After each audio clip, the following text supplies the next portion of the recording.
আমাদের Islamic justice ব্যবস্থাটাই চাই।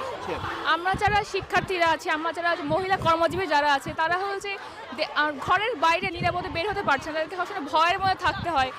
আইন শৃঙ্খলা বাহিনী যেন আরো কঠোর হয় এবং যে ডেইলি যে এত রকমের রেপ কেস যেন হচ্ছে এগুলো যেন প্রতিরোধ হয়, না হলে আমরা নিরাপদ না নারীরা রাস্তায়। যেটা বলতেছিলাম, বাংলাদেশের বিচার ব্যবস্থা কোনোদিনই উন্নত ছিল না, ওরা ফার্স্ট থেকে করাপ্টেড ছিল। অ্যান্ড এখন আমি বলবো হ্যাঁ অবশ্যই অবনতি হয়েছে, এটা আমরা অনেক আশেপাশে তাকালেই বুঝতে পারি যে আগে থেকে এখন ক্রাইমের স্ট্যাটিস্টিক্স অনেক বেড়ে গেছে।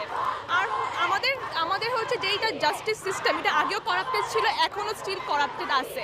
গভর্নমেন্ট এই জাস্টিস সিস্টেম ঠিক করার জন্য কোনো স্টেপস নিচ্ছে না। আর আমাদের যে দাবি এটা হচ্ছে রেপিস্টদেরকে ফাঁসি দিতে হবে, বাট আমরা একদম ফার্স্ট থেকে দেখে আসতেছি রেপিস্টদেরকে ফাঁসি দেওয়া হচ্ছে, বাট এটা কোনো কাজ করতেছে না, রেপিস্টরা স্টিল রেপ করতেছে।